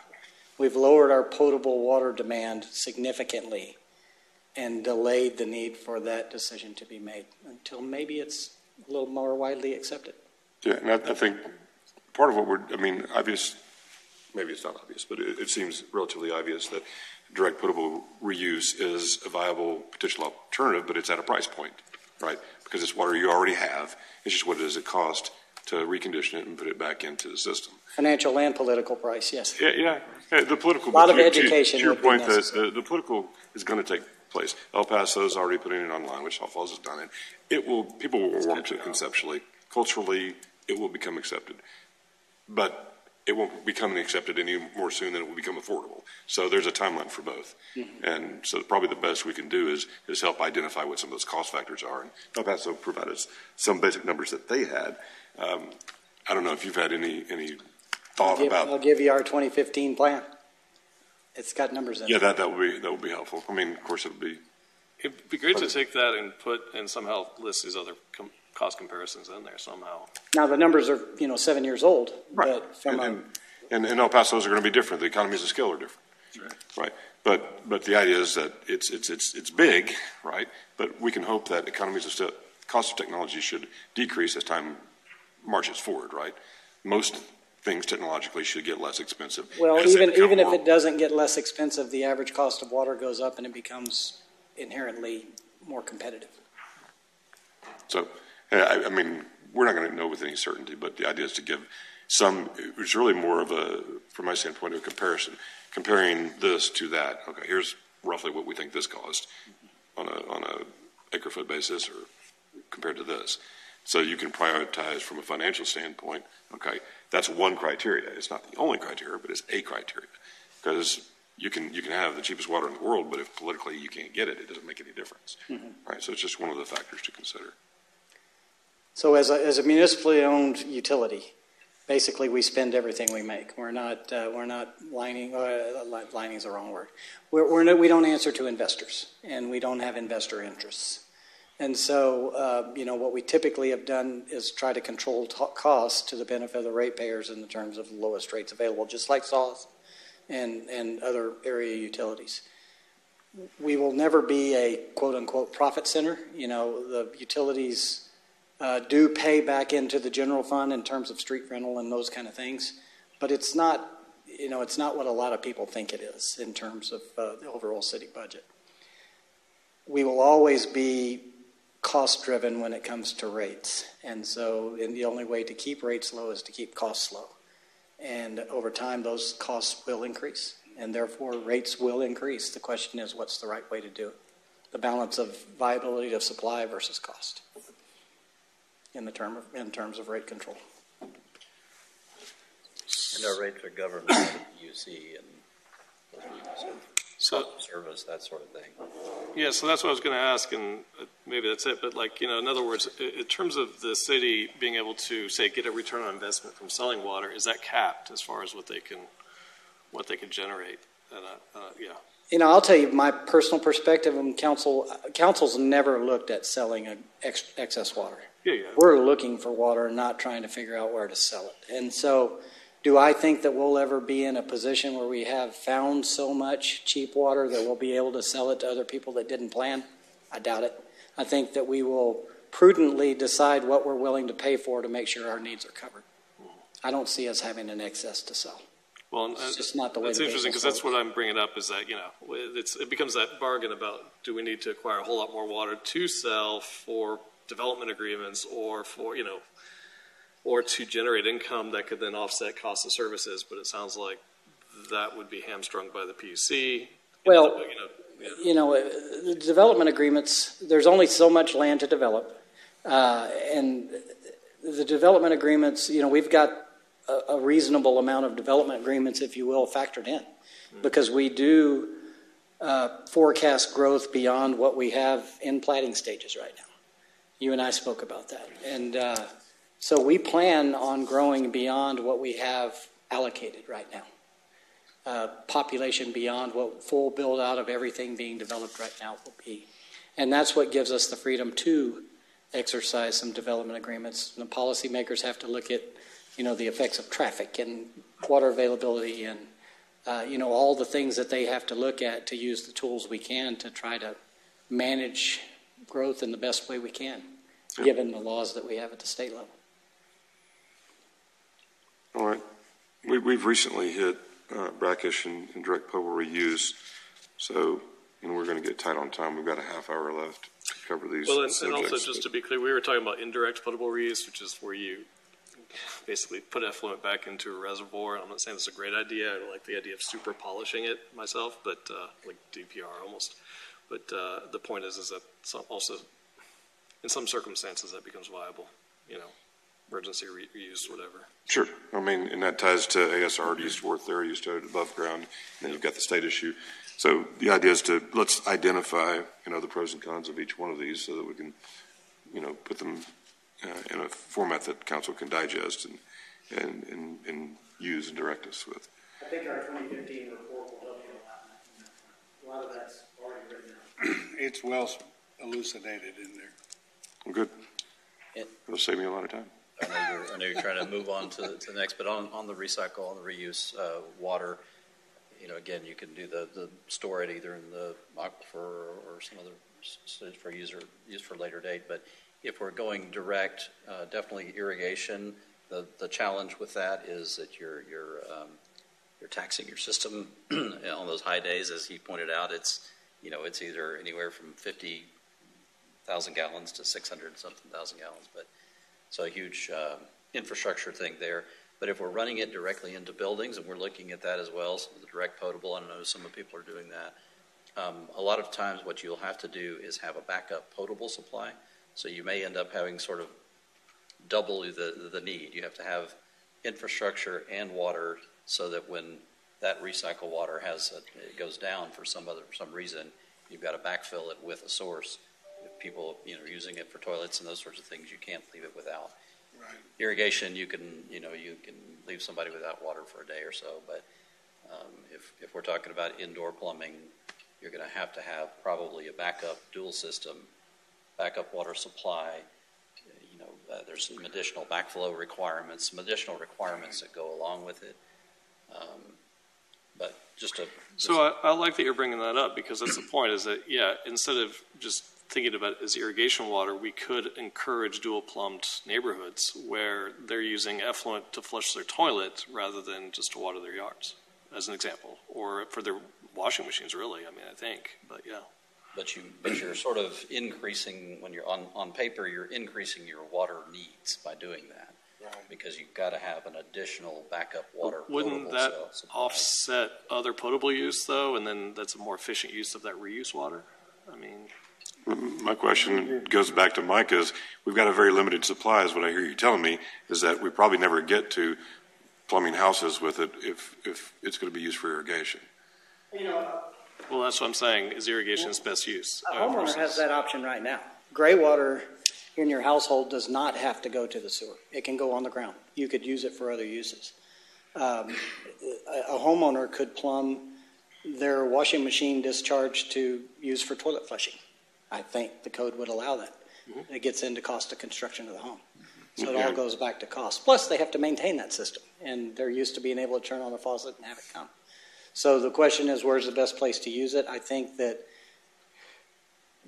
the reason that I believe our reclaimed water for irrigation program is so good is because if it came down to it and it's a choice of turning off all of the reclaimed irrigation in town so that people have, so that we could use that water in a more beneficial place, that is a possibility. You cannot turn off their toilet flushing. Right. And my question or my point was the way we have things set up without going and doing the wheel. Basically, even on a growth curve, we're only going to have the water that we're reusing at this point in time is going to be continued to use for landscaping purposes as we grow incrementally, and that use will be tapped out. It won't be like we have a bunch of it hanging around that we can plug back into the system unless the decision is made. Hey, we need to do indirect or consider a direct reuse. Then it becomes a different component. But until then, it's just landscaping water. Right. And there's other operationally, from a regulatory standpoint and an operational standpoint, having a dual feed into a house probably is not very realistic because you've got cross-connection concerns to where you start to contaminate potable water supply. People do funny things in DIY projects and, sometimes mistakes are made. And so it's really not the regulatory. If we were to start to provide water inside houses that are reclaimed water, I think we'd have a lot more regulatory oversight than we have to have now. And Texas just doesn't have the rules for it. The TCEQ does not have the rules for it. And a big part of this, too, is that's the water we use for landscaping now because it's a peak supply issue, right? When demand goes up, it goes up accordingly. And so it provides a little bit of buffer that reduces the strain on the system. Right. That'll continue to be the issue. The only time we really have a surplus of it, and it's probably only on a percentage basis, is now. Mm-hmm. When landscaping irrigation is down. Right. And so maybe less of it gets pushed out in the system. It goes down the creek or whatever. And the ace in the hole is we could restrict it completely and not allow, and the same thing with potable water. The peaking issue that we deal with as a utility is really one that we politically allow. It says we do provide water everywhere in the state for irrigation, and a utility that would not provide irrigation peaks would find itself with a lot of customer dissatisfaction. But the more we can reduce those peaks, the smaller our system components can be, the smaller the pumps can be, and that itself equates to cost savings. We can put in smaller tanks, smaller pumps, smaller pipes, because that irrigation peak is going through a whole different system. And so that's why we think it's a much more beneficial use for irrigation. Mike, it seems, Donovan, this may be part of y'all's program too, that the application is for the reuse water into structures is more from industrial, commercial, large commercial, and institutional application where it's used for toilet flushing and chiller water. So those are non-contact uses. And so I could see how you have a hard time making any degree of economic sense putting it into residential, right? Whether it be even in a multifamily standpoint. Even with the pipelines in the streets, trying to to pipe it into the houses would be challenging. I certainly see single family as very difficult, very challenging, requires more compliance and all that sort of thing. So it can be done, but I agree. That's kind of the lowest on the list. We do have it for a number of things. Industrial process is one. We're trying to go more away from irrigation, which I know is not exactly what we're talking about. Right. Just because you use it all in one little thing, and then the rest of it, you've got all this water that you can't use anymore. You're using it only for peaking. So there may be some of the dual plumbing I get in larger buildings, larger office buildings, and potentially even residential type use for toilets. But it needs to be a little more concentrated, a larger building, larger thing rather Apartment or something. than individual single family. With professional operators. And then you're getting a third use out of the water. So there's the first use that turns it to reuse, and then there's the reuse, and then there's the return. That's right. So That's right. You're there's amplifying a it. multiplicative effect here. So And the same thing would happen, of course, because there's consumption, but yeah. the same thing, of course, would happen if you had a direct or indirect potable reuse system with that extra that you either have because demand is low or create because you curtail demand. Exactly. You significantly multiply your supply because it goes back through, which is why you keep hearing me harp on it. And that in and of itself is the heart of conservation. Yes.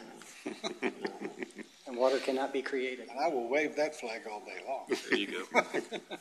So the other thing too, though, is as I was thinking about it from a cultural standpoint, is I think culturally we need to follow Saw's lead in the sense of still discouraging irrigation. And of course, it's hard to do that because you have these developments that go in, they get a different rate for water, and they're reusing the supply. So, but I still think we need to have a cultural shift away from irrigation because long term, it's not the best use for water.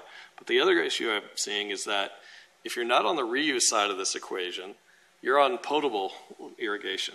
And in a way, it creates a scenario where it's like, yeah, use it over there, but over here we're telling these guys don't use it.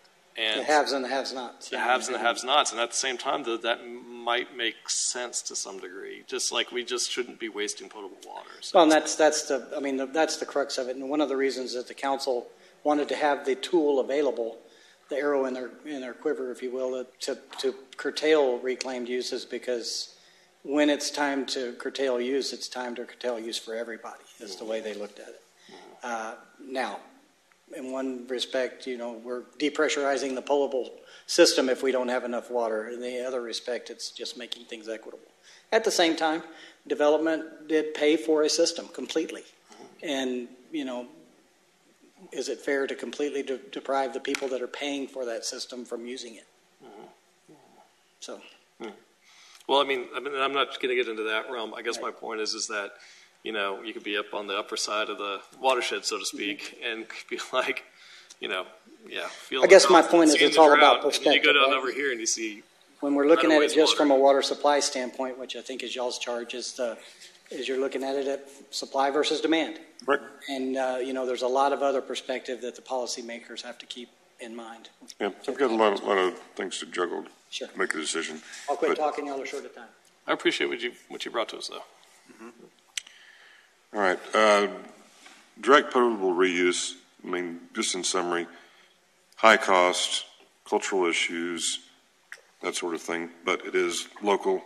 There are some regulatory issues, but it's not dealing with, it's more the EPA and the Water Board issues as opposed to going to the legislature or I our think that neighbors. will evolve, especially with El Paso, et cetera. I do think we're going to see cultural and legal change in the years to come in that regard. And cost, frankly, too, potentially. Yeah, it would serve that cost will come down over time to some extent, and processes will become more streamlined. There are people that are pioneering this. Once the pioneering's done, the path will become clearer and cleaner. But it's still because of the cost, it's probably a long-term deal. And even if costs were no objects, there's still a time. You have, I think you said, a floor of 5 years before you can put that into place, even if you had the money. Yeah, right. No, fair enough. Yeah, it's not a slam dunk overnight, whatever. But going back to that dual plumb use and using it with professional operators, as you were saying, I do wonder if it makes sense as an add-on to our previous recommendation to the city to consider that where that's viable, they would allow that to happen for toilets. I mean, it's, again, you guys are leaders in this realm, and I say, let's see what they're doing, and that sounds smart. If you guys have found a way, and you've done the cost-benefit analysis, including safety, risk, et cetera, then I think it absolutely can be very beneficial, and we're big supporters, and we're going that direction. I don't know that it's going to be a huge impact to the ultimate water supply that we're trying to solve. It might slightly decrease some of the GPC, some of the demand side, but you close the loop a little bit. Yeah, every little bit helps. But a lot of the utility you guys see out of that is out of the commercial side. We don't have a big commercial base here like that. We don't have 20-story buildings. Industrial users, but our biggest supply is the Riverwalk and the San Antonio River. That's a big supply of our system, and we like the steady state of it. We set it on a certain number, and it discharges, and same with the industrial processes. Everything's a lot more stable. Whereas you get into irrigation, now you're peaks and valleys, right? Not apartment buildings or what's that? Apartment buildings, you're not feeding those purple pipe? We just irrigation, just their lawns, but not indoor use yet. But again, I think we will be moving a little bit that direction, but for larger types of facilities. So it's a horizon topic, in other words. Okay. Other concepts you guys want to convey on the direct or indirect potable reuse that we haven't covered? I'm sorry, one more tiny little thing. The other thing we're seeing on our recycle system is the more conservation that we've gotten, the lower our effluent growth has been. So the water that's going to the treatment plant, the less indoor use we encourage, the less water that gets to the plant. And so our effluent growth is happening, but it's very, very diminishing low. Returns. Yeah, so if you want recycle and you're thinking that it's going to grow as population grows, not necessarily. Disproportionately. It will, but not incrementally. Mm-hmm.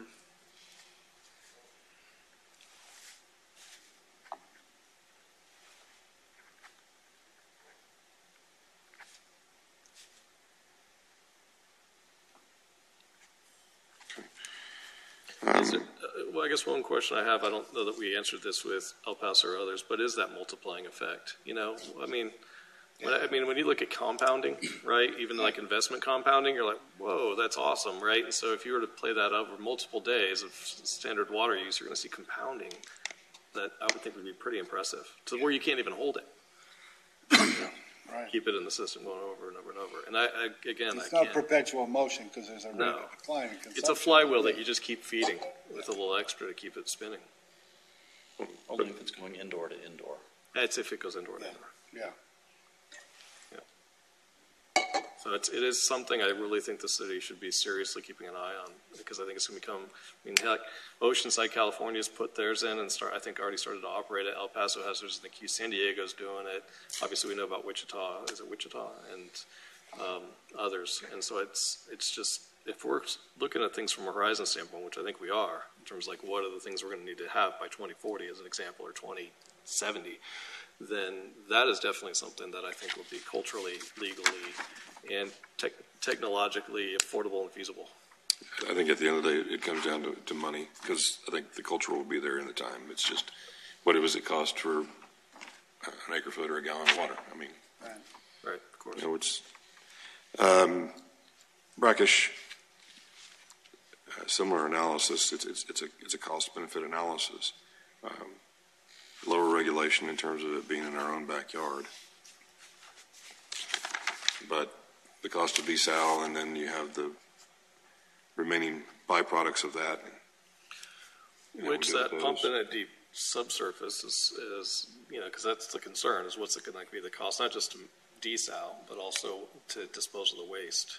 And if there's a deep layer that just never going to be used for any potable use, then send it. There will definitely, you will have a big geological discussion there. Lots of studies that you're going to need to be able to do and need to do. One of obviously our desal, we're producing about 10 million gallons a day, but that project, we had a whole lot of study, and it didn't produce what we thought. And so we've had to drill additional wells, and the point being, nobody is using it at the time, and so we're kind of on the bleeding edge of it, and you have to learn as you go along. So that could also be a factor in this as they go in and they do the studies. There's nobody using it in this particular area, in this particular formation, so you're going to learn a lot, and there may be some bleeding edge of that as well. You'll be a pioneer, and pioneers pay more money. So That's true. and probably get less in terms of results than expected. Maybe, and that's the question. You have to be ready for that.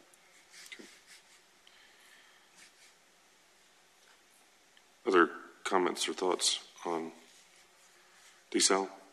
Well, I might just pitch in that those sources are finite as well. Those brackish aquifers, and projecting out past our mandate, those future generations, tapping those brackish aquifers is going to be a limited resource. In other words, it's mining it, is what you're saying. Yeah, just like the freshwater aquifers, which is what we're facing now.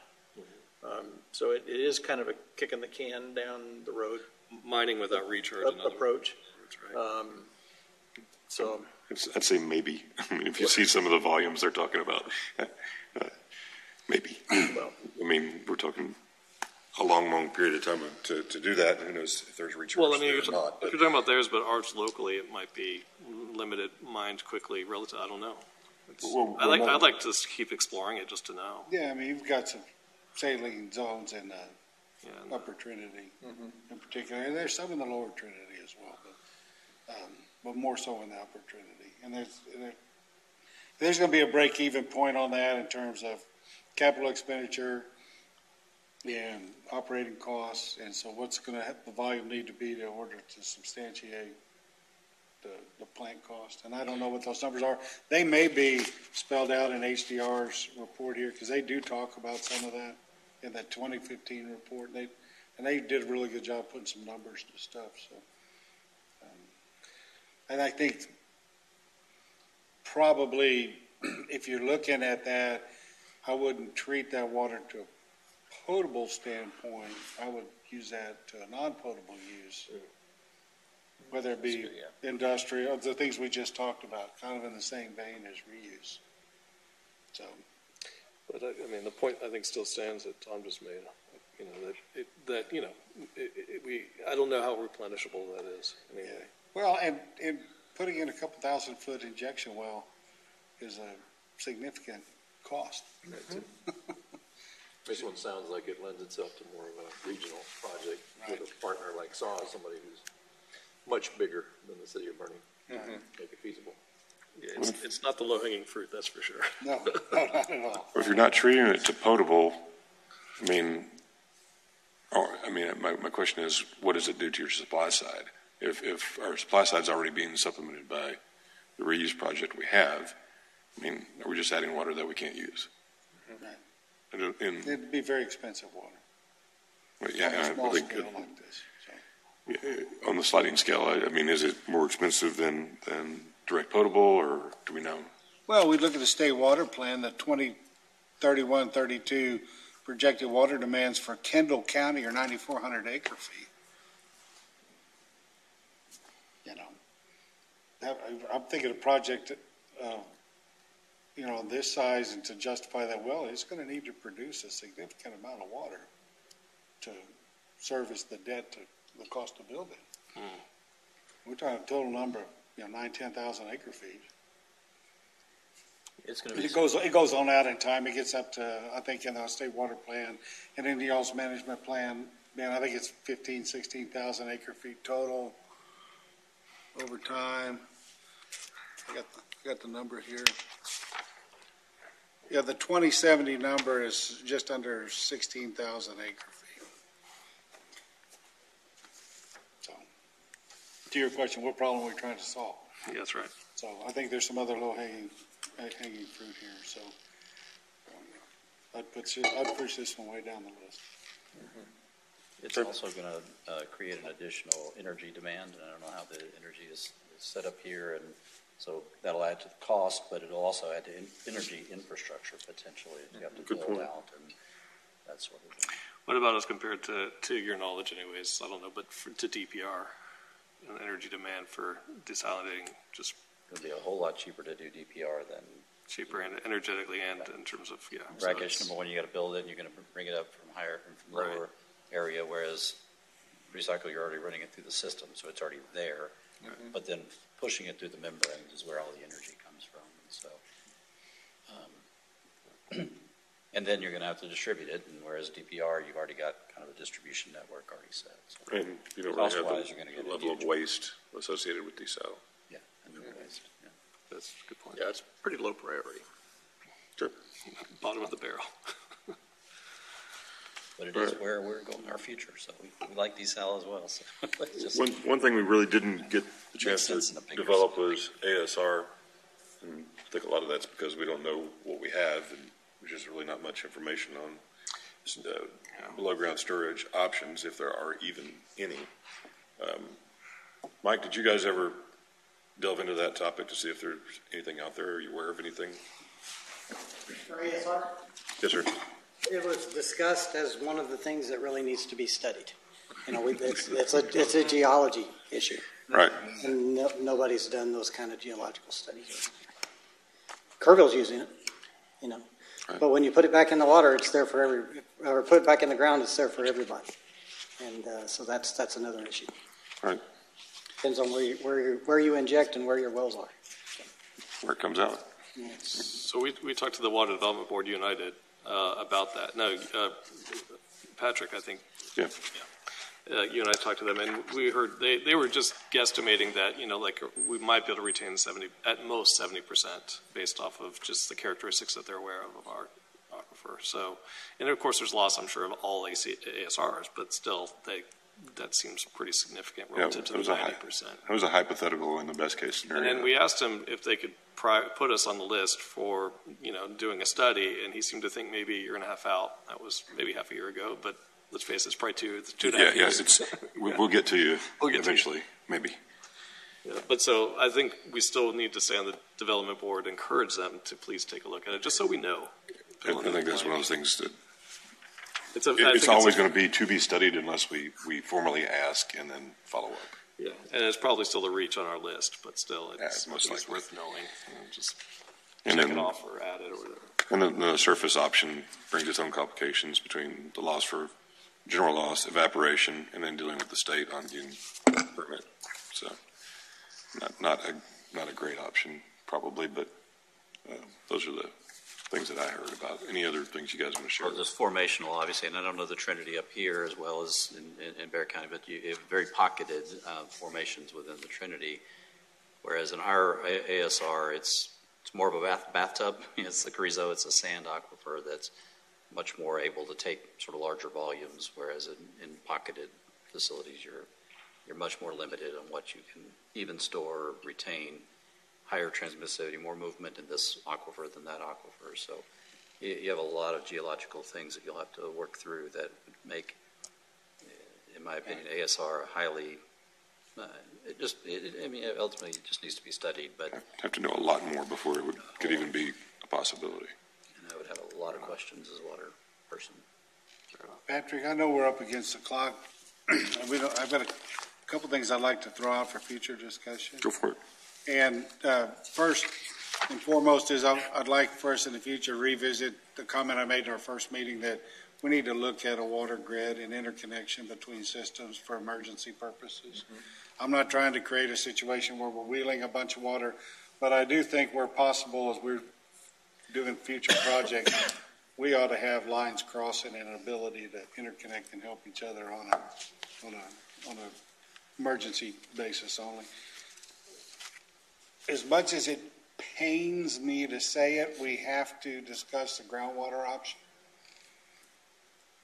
If we're going to be true to the charge from the city, whether that be wells, additional water from the Cow Creek, which I'm not in favor of, but I think most importantly, I think the city needs to take a long, hard look at the Marble Falls Ellenberger aquifer, which is fairly, it has only a handful, literally a handful of wells in Kendall County use that. And that aquifer, with a properly located well, can can produce some pretty prolific amounts of Like a groundwater. gravity feed too. Yeah. Because of some of the higher elevations to the west. Exactly, and we're on the lower end of that, so we're in a good stratigraphic and structural situation from a geologic standpoint. That needs to be explored, and I think it's a long-term deal, and we're not having a negative impact on other users because there aren't any in Kendall County. There's some in Kerr and Gillespie, but that's a significant distance. So I think that's a very prudent thing from a groundwater standpoint for us to look at. And I think also, I know the Cow Creek's talking to the county, and the county just passed a bond issue. We're going to do this conservation effort. I think it would be good for the city to have a seat at that, in that conversation, as you look at what's going to be preserved, what's going to be done for conservation, where does recharge occur, what are the areas we want to do, how do we address some of the stormwater stuff, because that ultimately feeds back to the city in ordinances and other things. So I'd like for that to be fleshed out a little bit. And I think the only other thing I have, which includes the recharge component, there may be some recharge we want to do. The only other thing I had in here was, as surface water rights potentially become available within either the San Antonio or in particular the Guadalupe Basin, the city ought to look at having a mechanism to acquire those rights. The ability to go out and purchase those surface water rights.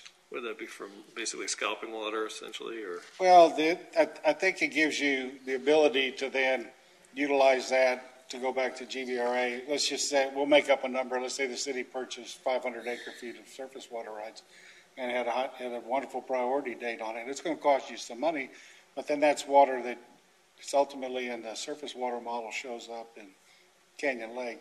And now that's an asset that we have, and maybe there's a contractual method to move that water, be a wheeling agreement with GBRA or some component of the Western Canyon pipeline. It's a different thought process to get in on the front end of it and negotiate the back end. There's going to be competition for that, but we ought to at least be in the game. We ought to be in the game and know that we have the ability to do that if the price point makes sense. The policymakers have already set in place the mechanisms to do that type of thing. You may never get to pull the trigger, but you always take a look. Would this impact flows? I mean, in a negative way? Stream flows? It would affect flows in a negative way if we diverted it at Comfort, for example, because then it wouldn't have that flow down the basin. But if the current diversion point's in Comfort or in Kerr County, and we let it flow all the way down to Canyon before we take it, then I think there's an ecological benefit to that. That's my point. Right. Yeah. So as you see it convert, it's going to be less and less common, but as you see conversions of those water rights from irrigation further up to basin, that land's converted over to other uses. Yeah, when it moves from ag to something else. Right. Then you'll see something that come available. It's something to think about. So we can put that arrow in our quiver. So that's all I have. I'm just one other thought that I know, Tom, I think you brought up before is also just thinking about the watershed and what is there a role for the city to promote good watershed stewardship? I mean, they have the watershed protection program or partnership from years ago, but water quality gets affected. I don't know that we're going to harvest much quantity out of it, but I thought I'd toss it out there that it's I don't know. Any thoughts on that from your all standpoint, from a water quantity opportunity? Slow it down, sink it in, that kind of thing. I mean, we're already basically have a great big rainwater harvesting system in Bernie Lake. That's kind of what it is. Right. It grabs all of Upper Cibolo Creek's water supply. So we need to be mindful of the water quality in that. But any other thoughts on that? Well, I think that in looking at it from a recharge standpoint. Kerrville's a tank. That's okay. Love that. It's new. I think there's some opportunity. Yeah. Well, I had some sidebar discussions with Conservation District and NRCS about surface water impoundments elsewhere in the county, and both as a supply, but also recharge opportunities. It really hasn't gone anywhere, but and same issues with Bernie Lake, evaporation versus recharge, but it's also almost all of that is private land, but it may be with the county's bond measure, there may be opportunities to roll that up. But like to get those folks to the table. And at Well, least and any kind of surface impoundments would fall into their. I was just going to tag on that the Campbell Sentinel Landscape Partnership, they're getting money that's coming their way from NRCS, et cetera, and we're talking about doing a lot of landowner outreach and education, which with the Soil and Water Conservation Service, they haven't been engaged yet about this opportunity, really. I mean, they're at the table, but not about this specific opportunity. But I guess I find myself wondering if we could harness, and if it makes sense to, recommend that the city become a messenger, you know, a promoter, a supporter, an encourager. Right. Yeah, that's why I was getting at. Not a big investment thing, just a PR piece of the equation. Land does matter to all, you know, our subsurface water starts out on the surface. Something it doesn't have to be part of this conversation, but back when the e-flows process, they actually looked at an small off-channel reservoir up in the northern part of the county. I don't think it made the final cut, but there was some value in doing that, having a couple 100 acre-feet of off-channel storage that could then be used for e-flows in terms of how it modeled out, you know, across. I'll dig that up. I've got that somewhere. Well, and Edwards Aquifer Authority is looking at that too. They're putting in soils on country doing assessments to see what that translates to as far as subsurface. Now, does it get down how far before? I don't know. In other words, could we make an impact on the Trinity? Yeah. I don't know. All right. Anything else for the good of the order?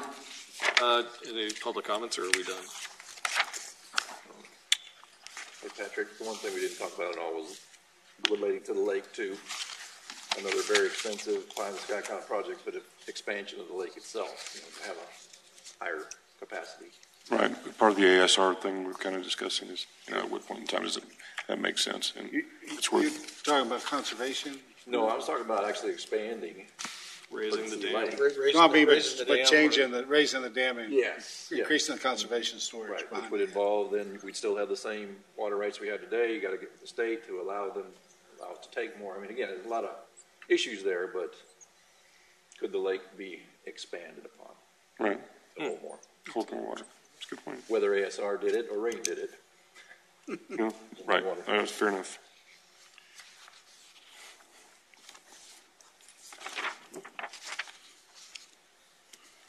And Patrick, is the conversation about conservation already done with the previous recommendations, or? I don't think it's ever done, but I would say that the preliminary ideas have been conveyed and are being worked on. If there's something that needs to be supplemented, I think it should always be open. So. Well, I'm just saying, you know, depending on what you're going to be able to get out of that, I mean, reduction, conservation, and particularly in a high-growth community, you have the ability to influence on the front end as opposed to sort of grassing everybody's house and that sort of thing. But certainly opportunities which will offset your need for some of these supplies. So, you know, it's just a huge piece of the supply discussion, which is the demand side. I can never take the two apart. No, it's a partnership. Together, but. Undoubtedly, and a lot of that was low hanging fruit, and because some supply side is a little bit more of a long term thing, we try to do conservation on the front end, because the sooner you start making change, the more impact you're going to have, and because a lot of it's cultural, the same thing holds true. You can't really get traction until the culture starts to take hold and the policies are put into place. So. But if there are specific instances or things you think we can do better, then certainly want to pass those along. All right. Thanks, everyone, for their time. We went a little bit over today.